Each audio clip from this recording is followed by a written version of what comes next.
3.3 Post-meditation Dharma sharing. You can now slowly and mindfully come out of the meditation. Try to maintain whatever inner peace, inner calmness, and inner awareness that you have developed for as long as you can. These are the mind states you need to live life and to develop the daily mindfulness, awareness, to be aware throughout the day, leading to heedfulness. So these are all very clearly translated instructions. Whatever I share is all there. So when you have the transcript clearly spelled out, you just read to understand. Don't be sophisticated. Understand not? Like I say now, slowly. Slowly means don't do it in a hurry. Understand? Means the awareness and that thing move as one. Means from your awareness, you become aware of whatever that move. Like I said, the blinking of the eye. If you can be aware of the blinking of the eye, do you know that process, a lot of things happen. It's not only that blinking of that movement inside there, a lot of things happen. Then also your other part of the facial also move together with it.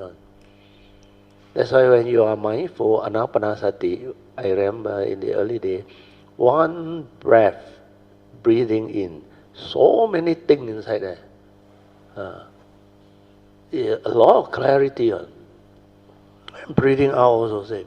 That's why when you are mindful, it's like magnify a lot of things. You are not using your thought to perceive them or know them. The awareness. That's why the awareness is spacious. Just an awareness. And it's like one with everything you come to be aware. No perception. That is the one. And that one, it's like the whole thing become very clear to you, magnify a lot of things inside there.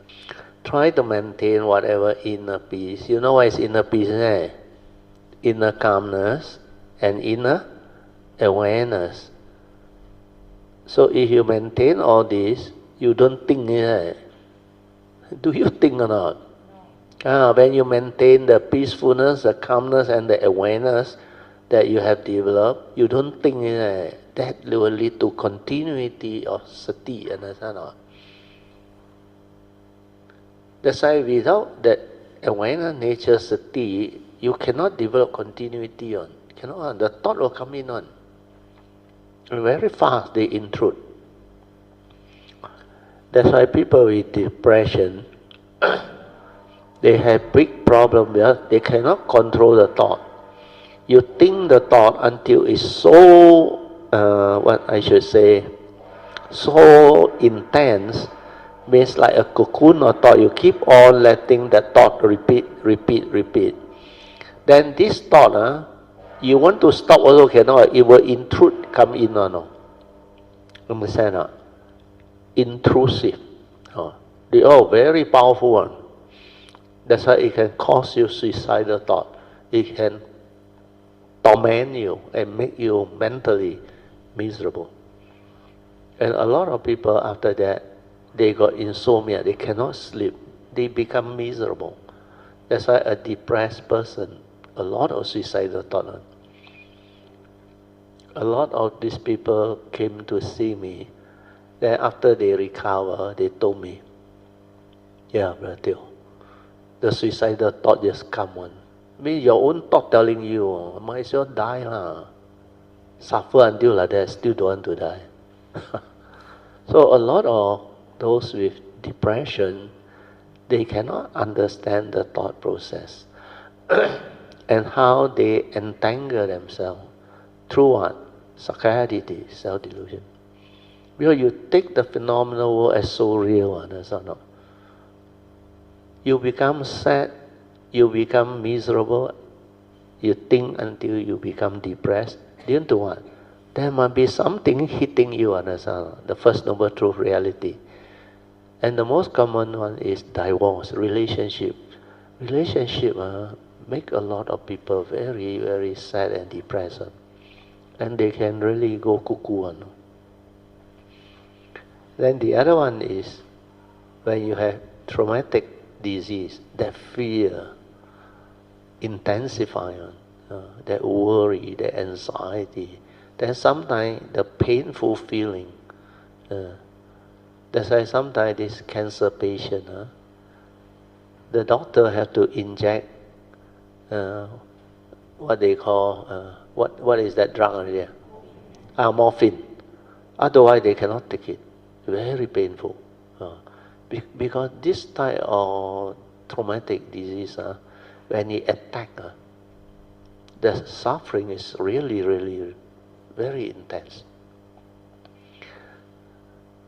So, to understand all this, you need to ask yourself,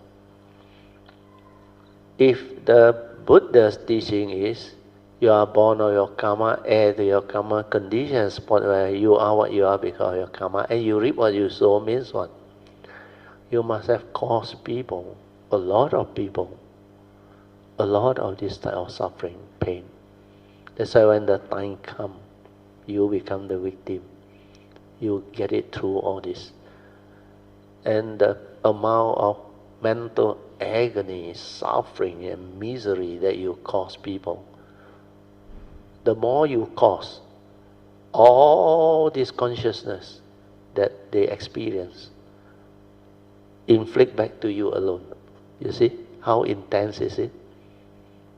And not for one life, no. As long as you never learn, keep on coming.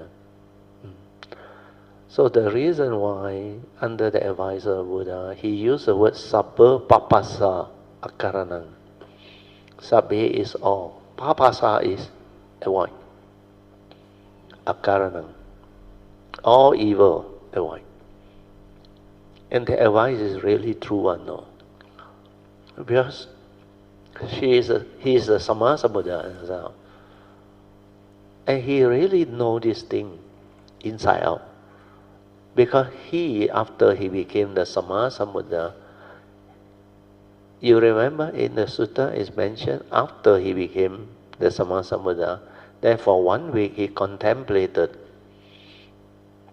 Then I think under the watch, he saw his own past life. 1, 2, hundreds of thousands until millions, unending. Then he saw other beings, how they take birth, rebirth, based on karma, law of karma, and paticca samuppada. That's why he witnessed all this though. That's why he is a fully enlightened one, understand?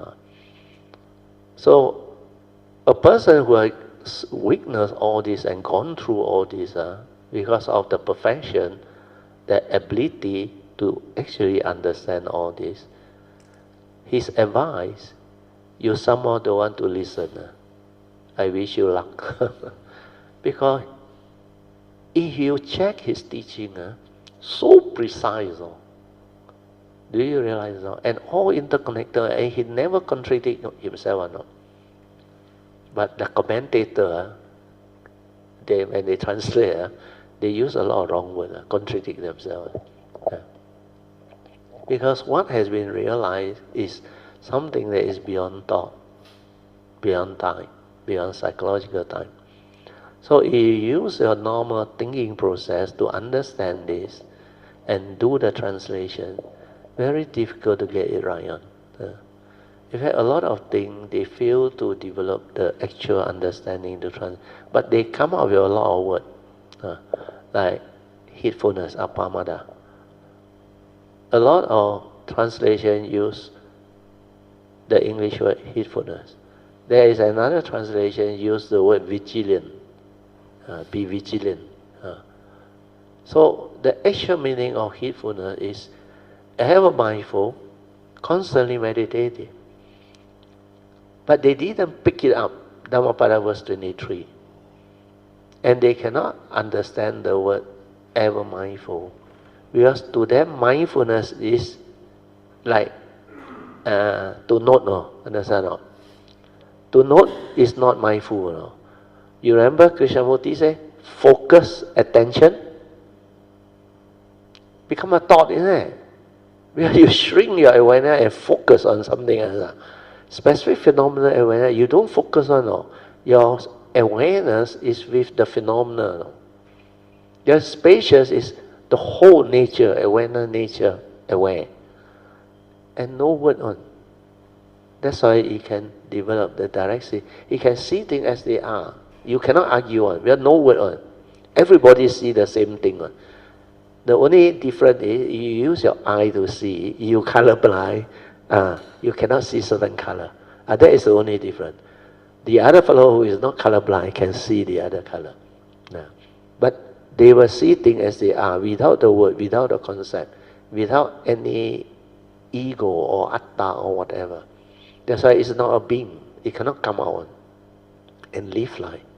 But it's a nature within each and every living being. And that is the nature that arises from the source. The first thing to come out is that one. And that one is the nature that is responsible for the creation process. The mundane mind, the thinking mind, the five aggregate of form. And then from there, it creates through senses the phenomenal world of consciousness. That consciousness is the one. How do you know the world? How do you interact in the world? Through consciousness. But through consciousness, no word. So you need the aggregates of mind from the mundane mind. How the word come in, understand? The sensation come in. That's a human being.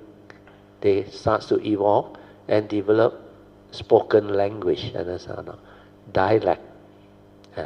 Then after that, they become more smart.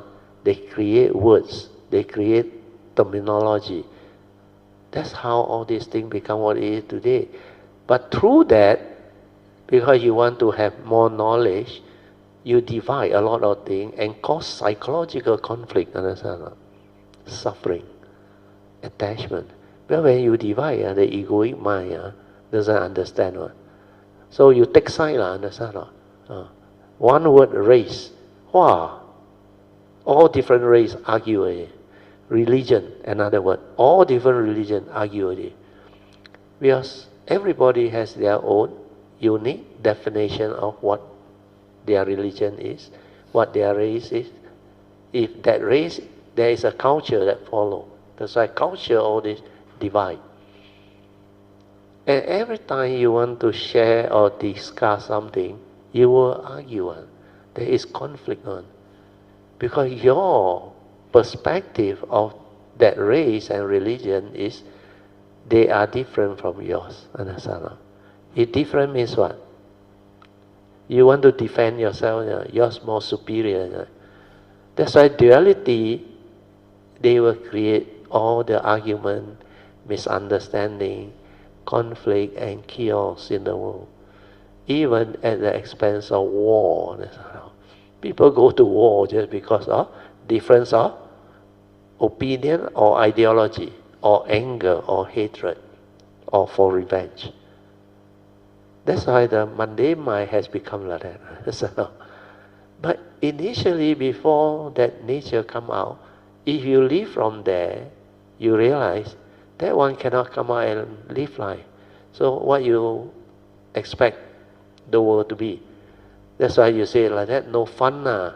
You want fun, I create the mundane mind for you. Then from there, it projects through the consciousness. Then, a lot of things, like very real, a lot of fun, got sensation, got feeling, can perceive, can create all the words and all those things. And when you really look at it, you are amazed at nature. How nature evolved all this, and how you end up where you are. Do you realize after you get lost from here, this one can take you where? Not only Holland, no. All over the Rhine, the whole universe. That is the extent of danger and delusion.